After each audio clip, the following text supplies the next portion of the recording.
Selamat berjumpa kembali. Pada kesempatan ini saya akan sharing mengenai hasil penelitian saya, yaitu analisis variable time robber di lingkungan manajemen proyek ditinjau dari manajer proyek. Jadi yang dimaksud dengan time robber ini yang disebut adalah perampok waktu. Perampok waktu ini contohnya adalah misalkan menerima telepon yang terlalu lama, kemudian menerima salesman yang terlalu lama, kemudian menerima tamu yang tidak diundang dan ngobrol terlalu lama, ngobrol yang nggak ketentuan, yang terlalu lama. Yang ini terjadi di lingkungan manajemen proyek atau di lingkungan proyek. Nah, penelitian ini ditujukan terutama pada manajer-manajer yang ada di dalam proyek. Ya, oke. Permasalahannya adalah satu, variable time robber apa saja yang berpengaruh atau dominan pada waktu kerja lembur manajer proyek. Jadi tadi sudah jelaskan pada sebelumnya adalah time robber itu yang hal-hal yang bisa menyita waktu. Jadi variable time robber apa saja yang berpengaruh terhadap waktu kerja lembur. Nah, di mana time robber itu ujung-ujungnya adalah berpengaruh terhadap jam kerja lembur. Apakah ada hubungan antara besarnya waktu kerja lembur dengan variable time robber? Dengan demikian, tujuan penelitian ini adalah mengidentifikasikan variable time robber yang berpengaruh dominan terhadap waktu kerja lembur manajer proyek. Kemudian yang kedua, mencari hubungan antara waktu kerja lembur dengan variable time robber. Hipotesanya, variable time robber berpengaruh dominan pada waktu kerja lembur manajer proyek. Yang kedua adalah terdapat hubungan antara besarnya waktu kerja lembur dengan variable time robber. Manfaat penelitian sebagai masukan dalam menyusun job description bagi manajer proyek. Yang kedua adalah untuk dapat mewaspadai terhadap variable time robber. Batasan penelitian, variabel-variabel time robber yang berpengaruh langsung dengan manajer proyek. Di mana variabel time robber itu banyak sekali dalam kehidupan manusia. Kemudian terbatas pada manajer proyek konstruksi secara umum. Jadi ini akan diteliti terhadap para manajer konstruksi secara umum. Kemudian tentunya adalah untuk proyek yang sedang berjalan. Metodologi penelitian data primer dengan menggunakan kuesioner ada 31 variabel yang diidentifikasikan. Jadi variabel 31 variabel ini awalnya diambil dari buku Project Management tulisan dari Kastner. Ya, yang diambil adalah variabel-variabel yang erat kaitannya dengan manajer proyek. X1 adalah pekerjaan yang tidak rampung. Kemudian S karena pekerjaan yang tidak rampung itu menyita waktu, ya. Kemudian X2 adalah pekerjaan yang sederhana tapi diselesaikan secara berlebih-lebihan. Kemudian X3 komunikasi yang jelek terhadap bawahan. Terus-menerus memberikan pengarahan, ya. Telepon yang tidak terkontrol. Ya, tadi sudah saya sampaikan menerima telepon yang terlalu lama. Kemudian X5 tamu datang secara kebetulan atau tidak membuat janji terlebih dahulu. Kemudian menunggu seseorang. Nah, kadang-kala kita kalau menunggu seseorang itu bisa sebentar, bisa cepat, ya, bisa lama. Kemudian X7, kegagalan mendelegasikan atau pendelegasian yang kurang bijak. Nah, itu juga time robber, ya, karena ternyata yang delegasikan tidak menyelesaikan tugasnya dengan baik. Kemudian X8, mengerjakan administrasi rutin dengan yang sendiri. Misalkan manajer proyek yang paling atas, top manajernya mengerjakan pekerjaan administrasinya sendiri, ya. Jadi harus mendelegasikan pekerjaan administrasi kepada orang lain supaya waktunya bisa digunakan untuk yang lebih penting. Kemudian X9, penggunaan waktu yang berlebihan dalam menjawab pertanyaan. Ya, terlalu bertele-tele menjawab pertanyaan atau terlalu panjang, ya. X10, membuat janji tetapi terlambat datang. Jadi terlambat datang itu termasuk time robber. Kemudian X11, tugas mendadak. Ya, tugas mendadak artinya tidak ada di dalam jadwal. X12, menghadapi keluhan pekerja, ya. Menghadapi keluhan pekerja berargumentasi yang cukup lama. X13, pembicaraan ringan di kantor sambil bekerja, yang mengobrol. Nah, ini yang umumnya banyak terjadi, ya. Kemudian X14, melakukan pencatatan sendiri, hampir sama dengan tadi pekerjaan administrasi. Kemudian X15, tidak memutuskan atau menunda keputusan. Jadi kalau menunda keputusan itu itu sebetulnya time robber ya, karena akan me, akan memperpanjang waktu untuk mengeksekusinya atau melaksanakannya. Kemudian men-setting janji. Ya, untuk men-setting janji terkadang membutuhkan waktu yang cukup lama, tidak bisa cepat diputuskan. Kemudian X17 terlalu banyak rapat. Jadi rapat itu harus seefisien mungkin. X18 komitmen yang berlebihan pada kegiatan di luar proyek. Ya, jadi ini yang juga banyak terjadi ya dalam project management. Banyak pekerjaan yang di luar proyek yang lebih dikerjakan atau diutamakan. X19 menghadapi pelanggan yang kurang terdidik pengetahuannya ya. Seperti tadi menghadapi salesman ya atau orang yang datang yang tidak dijadwalkan ya. Jadi banyak ngobrolnya. Kemudian X20 memerlukan detail yang rumit dalam melaksanakan pekerjaan, selalu mendetil ya. Kemudian X21 menyelesaikan tugas sehari-hari yang over educated. Jadi mengerjakan tugas sehari-hari yang terlampau berlebih-lebihan. Kemudian X22 pekerjaan yang overload. Jadi pekerjaan yang ditangani terlalu banyak. Kemudian X23 terlalu banyak bepergian. Nah, ini bepergian yang tidak perlu seperti makan siang yang terlalu lama. Kemudian X24 terlalu cepat ambil keputusan atau beat the deadline. Jadi mengambil keputusan yang cepat juga membuat time pressure. Kenapa? Karena eh, bisa jadi keputusan itu tidak tepat, kemudian harus buat keputusan lagi ya. Kemudian X25 batasan waktu yang terlalu banyak. Kemudian X26 kurangnya tantangan pada tugas yang dikerjakan atau tidak gairah untuk melakukan satu pekerjaan. Kemudian X27 pekerjaan membuat paper yang berlebihan. Ya, jadi terlalu berlebihan dalam membuat laporan. Kemudian X28 terlalu banyak pengarahan. Kemudian X29 mengerjakan pekerjaan dokumentasi. Ya, apalagi dikerjakan sendiri. Kemudian X30 permasalahan yang datang secara bergelombang. Jadi selalu ada aja masalah sehingga harus diselesaikan. Kemudian X31 instruksi atau perintah yang konflik. Jadi instruksi atau perintah yang konflik ini juga memakan waktu karena selalu perlu pemikiran untuk menyelesaikan konflik-konflik tadi. Nah, itulah ada 31 variabel yang diambil. Sebetulnya variabel ini sangat banyak sekali sampai 100 lebih ya di dalam buku Kastner. Dia hanya diambil hanya 31 saja untuk penelitian ini yang terkait dengan project manager. Metodologi penelitian respondennya adalah manajer proyek atau wakil manajer proyek.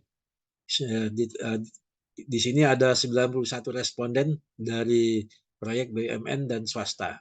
Data respondennya adalah menyangkut jabatan, jenis kelamin, umur, nilai proyek, pengalaman, lama proyek, lokasi proyek. Metode penelitian selanjutnya adalah dengan menggunakan kuesioner, menggunakan skala Likert yang yaitu dari tidak mempengaruhi satu, kemudian dua kurang mempengaruhi, tiga mempengaruhi, cukup mempengaruhi, lima sangat mempengaruhi. Kemudian berapa jam kerja lembur dalam seminggu yang diestimasi secara rata-rata. Kemudian analisis deskriptif menggunakan analisis faktor atau faktor analisis regresi berganda dengan menggunakan stepwise regression. Lamanya fungsi regresi bergandanya adalah lamanya lembur itu fungsi dari tingkat pengaruh variabel time robber. Jadi Y sama dengan fungsi dari X1 sampai X31 tadi ya. Hasil penelitiannya, nilai rata-ratanya di sini adalah yang paling tertinggi adalah X3 yaitu komunikasi yang jelek terhadap bawahannya dengan nilai rata-rata paling tinggi adalah 3,43. Kemudian X20 memerlukan detail yang ruwet dalam melaksanakan pekerjaan 3,42.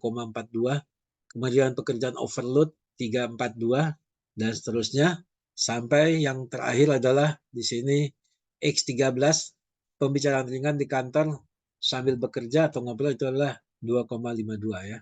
Jadi itu adalah nilai rata-rata dari variable time robber. Ya.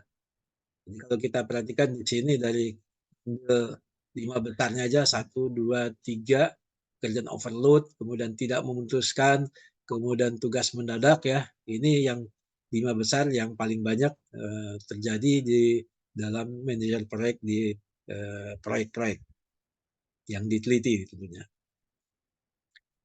Tahapan analisis faktor adalah yang pertama adalah analisis nilai rata-rata responden dan standar deviasi, tadi sudah ya. Yang kedua adalah analisis koefisien Kayser-Meyer-Olkin, ini dalam analisis faktor.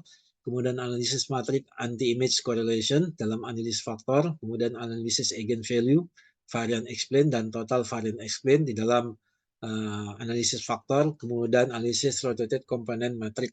Nah, ini semua adalah untuk analisis faktor.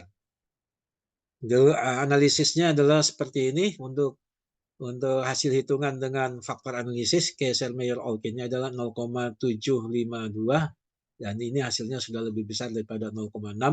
Berarti dengan demikian apa variabel-variabel tadi dapat diolah dengan faktor analisis. Kemudian Bartlett test sphericity di sini adalah nilai signya adalah 0. Berarti ini juga sejalan dengan nilai Kayser-Meyer-Olkin. Soalnya variabel-variabel tadi bisa dilakukan analisis dengan menggunakan faktor analisis.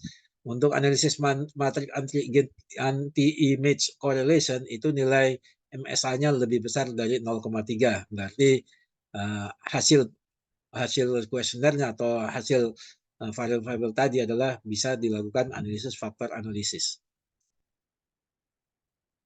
Nah, untuk analisis total varian explain di sini ada 8 komponen, di mana total persentasenya ada 78%.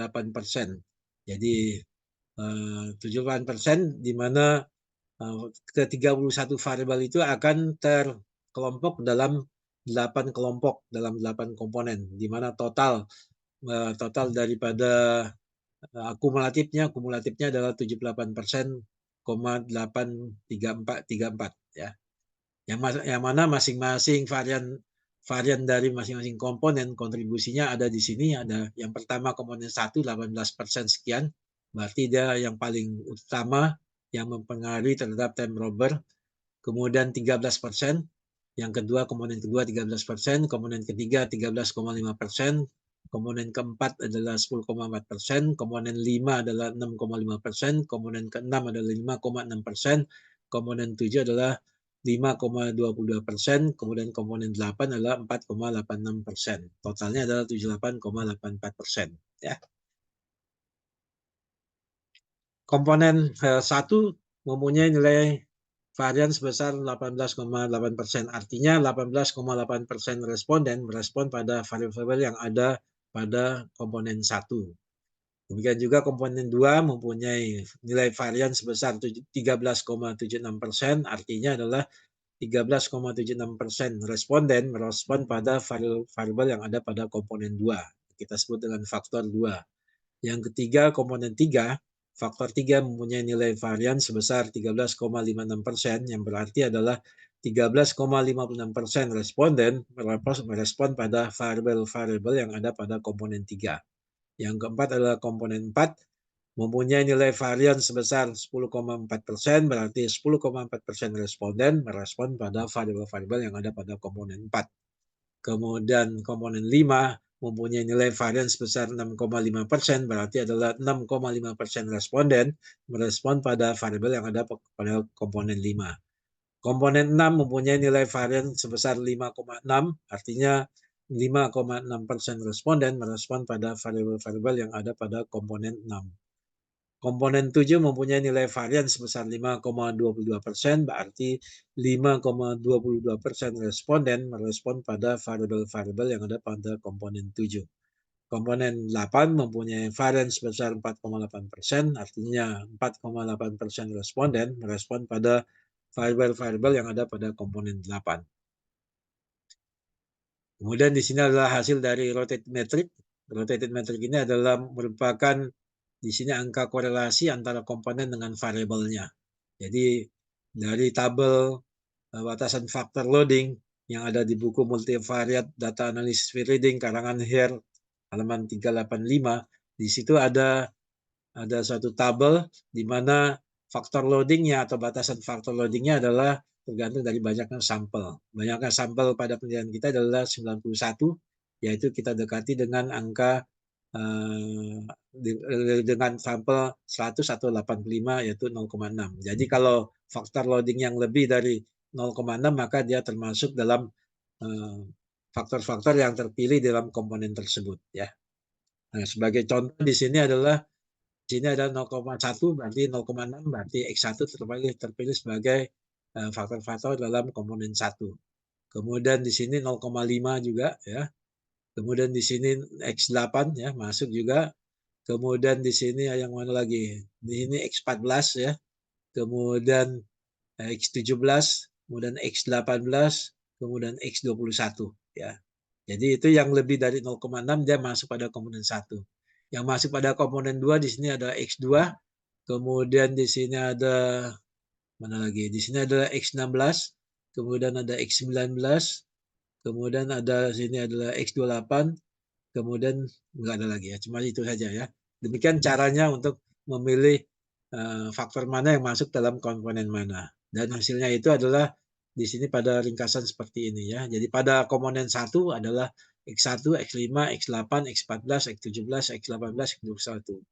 Kemudian pada komponen 2, faktor yang terpilih adalah atau variabel yang terpilih adalah X2, X16, X19, X28. Kemudian pada komponen 3, X6, X7, X23, X25. Kemudian pada komponen 4 adalah X11, X12, X13, X15. Pada komponen 5 hanya 2 itu X27 dan X29.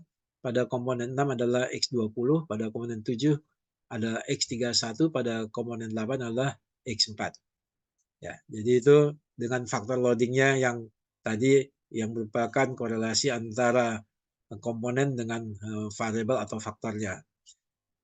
Dengan demikian dari 31 variabel yang diteliti tereduksi menjadi 24 variabel yang terstruktur di dalam ke dalam 8 faktor ya. Jadi dari 31 itu yang lebih dari 0,6 itu ada 24. Yang 24 ini terstruktur ke dalam 8 faktor. Variabel-variabel pada komponen 1 ya, yaitu ada X1, X5, X8, X14, X17, X18, X21. Itu pekerjaan tidak rampung, tamu yang datang secara kebetulan, mengerjakan administrasi rutin, melakukan pencatatan sendiri, terlalu banyak rapat, komitmen yang berlebihan pada kegiatan di luar proyek, penyelesaian tugas sehari-hari yang over educated. Kemudian variabel yang komponen 2 yaitu X2, X16, X19, X28. Kemudian pada komponen 3 X6, X7, X23, X25. Kemudian pada komponen 4 X11, X12, X12, X13, X15. Kemudian komponen 5 X27, X29. Pada komponen 6 itu adalah X20, pada komponen 7 adalah X31. Kemudian pada komponen 8 adalah X4, yaitu telepon yang tidak terkontrol ya. Jadi makin ke kanan, makin faktornya yang paling kanan berarti makin kurang pentingnya ya, makin tidak terlalu penting sebetulnya ya. Jadi kalau tingkat pengaruhnya sebetulnya dari faktor 1 itu yang berpengaruh paling besar sampai faktor 8 yang pengaruhnya makin lama makin berkurang ya. Nah, kemudian dari 24 variabel itu dilakukan regresi ya dengan variabel Y-nya adalah waktu lembur rata-rata per minggunya ya.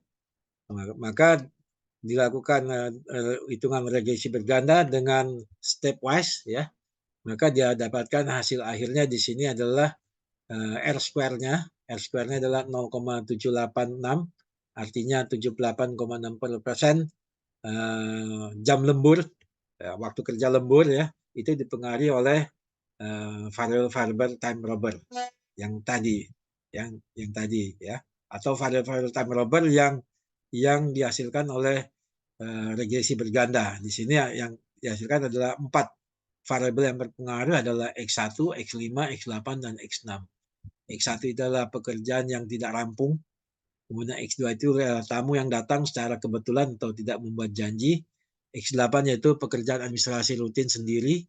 Kemudian X6 itu adalah menunggu seseorang ya. Jadi itu R square-nya atau koefisien determinasinya adalah 0,786 ya.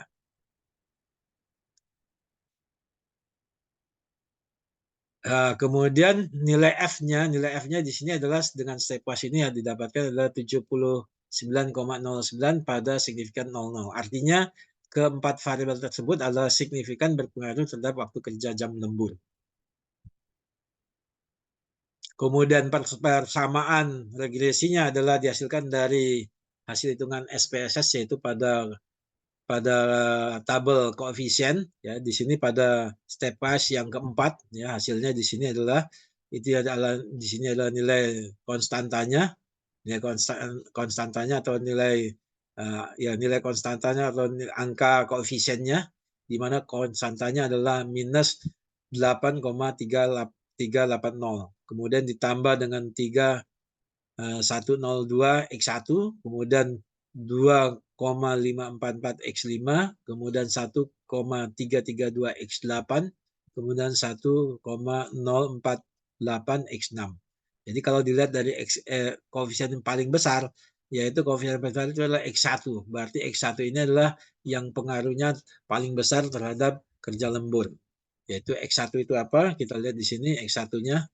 Itu pekerjaan yang tidak rampung. Jadi umumnya di dalam proyek-proyek yang 91 responden tadi adalah yang berpengaruh terhadap pekerjaan waktu kerja lembur adalah pekerjaan yang tidak rampung. Kemudian yang keduanya adalah koefisien terbesar itu adalah X5. X5 ini adalah di sini tamu yang datang, ya, tidak membuat janji atau tamu yang datang secara kebetulan. Kemudian yang ketiga ini adalah variabel X8. X8 itu adalah mengerjakan administrasi secara rutin, ya, sendiri. Jadi si manajernya melakukan administrasi rutin secara sendiri. Kemudian X6 ini di mana koefisiennya 1,048, ya, itu adalah variabel yaitu menunggu seseorang, ya. Jadi inilah dalam kasus ini, dalam penelitian ini itu adalah hanya 4 variabel, yaitu X1, X5, X8, dan X6 yang berpengaruh terhadap jam kerja lembur manajer. Kesimpulan, terbukti ada hubungan antara variabel time robber dengan waktu kerja lembur dalam persamaan regresi berganda tadi, ya. Hubungan antara variabel dan time robber, hubungan antara variabel time robber dengan waktu kerja lembur adalah positif. Jadi semuanya itu positif persamaannya, ya. Jadi artinya kalau itu terjadi maka dia akan menambah jam kerja lembur. Kemudian ada variabel dominan yang mempengaruhi waktu kerja lembur, yaitu X1 pekerjaan yang tidak rampung, X5 tamu yang datang secara kebetulan atau tidak membuat janji, kemudian X5 adalah mengerjakan administrasi rutin secara sendiri, kemudian X6 adalah menunggu seseorang. Kemudian yang keempat adalah dapat 8 tingkatan variabel time robber yang berpotensial mempengaruhi waktu kerja lembur. Jadi tadi sudah ada 8 komponen, ya. Pada tingkat 1 itu variabelnya adalah yang masuk pada komponen 1. Ya, tadi sudah dijelaskan pada hasil faktor analisis, ya. Kemudian pada tingkat 2 ada 4 variabel, pada tingkat 3 ada 4 variabel. Kemudian pada tingkat artinya pada komponen itu ada ke variabel, pada tingkat 5 ada 2 variabel, pada tingkat 6 ada 1 variabel, pada tingkat 7 1 variabel, pada tingkat 8 adalah 1 variabel, yaitu telepon yang tidak kontrol. Selesai. Demikian hasil dari robber di lingkungan manajer proyek bagi para manajer proyek. Semoga hasil penelitian ini menginspirasi dan bermanfaat dan dapat dilanjutkan. Terima kasih.